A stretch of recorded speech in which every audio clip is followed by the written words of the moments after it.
Well, we are back with our series Battling Addiction today, and some new numbers out this morning showing the rise of the deadly drug fentanyl in this country. That's right. Beginning in 2013, the death rate from overdoses started nearly doubling every single year. And by 2016, more than 18,000 Americans died because of this one powerful drug. NBC senior national correspondent Kate Snow's been covering this story, and she's here with what one community's trying to do to slow this down. Yeah, good morning, guys. Fentanyl is a synthetic drug. It's 50 times more potent than heroin, but it is that potency that draws people to the dangerous opioid. And in some communities now, fentanyl has really taken over. We went up to Portland, Maine, to meet a dedicated group of people trying to beat it.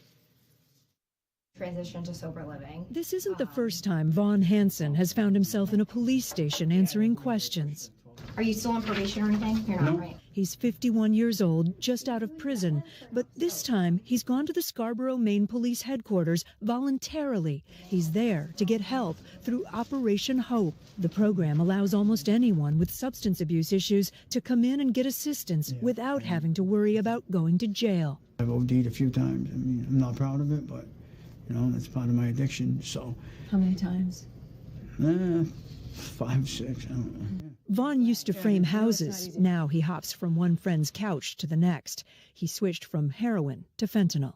If you're addicted to heroin, you're tolerant to a bill for heroin, and then, you know, you want something different. You want the stronger, the next stronger exactly, thing. Yeah, and so it's, you know, people say, well, you know, people are dying from that. That's when you say, well, it must be good.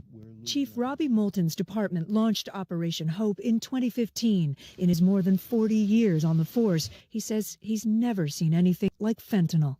People are dying every day. So it's like an active shooter situation where this is taking lives, and we have got to take action. We can't sit back and plan and talk about what we're going to do. We've got to take action. Crime analyst Jamie Higgins spearheads Operation Hope.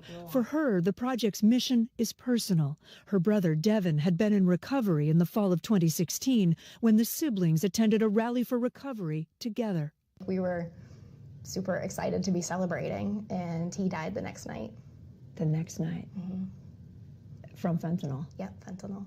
We got his toxicology.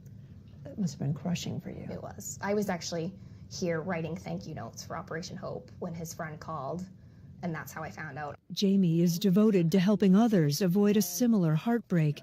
She helps connect Vaughn with a detox facility. One of the centers she works with is in nearby Portland, Milestone Recovery. It has only 16 beds, and until recently was the only nonprofit facility in this state to accept people without insurance. Bob Fowler is the executive director. It's not unusual for us to turn away 100 people in a given month because our beds are full. Dr. Mary Dowd also works at Milestone. Most of what we're getting in Maine, virtually all of it, is really fentanyl, even though patients may think it's heroin. It's really fentanyl? It's really fentanyl. I think about 60% of the overdose deaths in Maine that are due to opiates are because of fentanyl. Just the word fentanyl is like anxiety, you know, like danger. Like, it's like a swear, you know. Bobby Sheehan was addicted to fentanyl. He's been clean for 2 years and now works at Milestone as a peer counselor, helping others put their lives back on track. How many times did you come to detox? 22 here. He's lost his father to opioid addiction and his brother, but he found people who care about him, an adoptive family that bears this burden together. Why are you so emotional? I see it. I had a lot of help. Is it that you feel like you might not be here without them? Yeah. Sorry. I'm so glad you're here. So is Dr. Dowd. For her, Bobby's success is a miracle. At one point, she wrote a poem about his struggle. 22, fourth overdose, Narcaned 5 times before they got him to the ER. His chest still hurts from the CPR. He knows how lucky he is. Lucky to be back, to be upright, sensible, safe now for 5 days, maybe 7. Then what? Back to the streets, back to the shelter, back to the dealer, back to the Shadowlands. That was your life. Yeah. Not anymore. Was. Bobby is so strong. I'm crying hearing him again. And things are really changing in Maine right now. The new governor signed an executive order to distribute 35,000 doses of that overdose antidote Narcan across the state. They're also hiring hundreds of recovery coaches. And Vaughn, the man we introduced you to at the very beginning of our story, we met him. He was just getting help. He's in recovery now. He's staying at a sober living facility.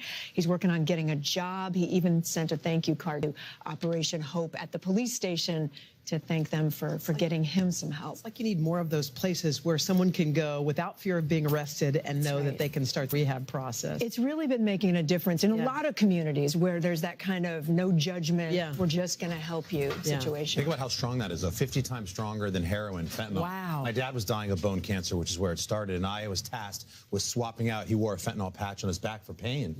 Right, that was the legitimate use. Yes, for but I wore gloves.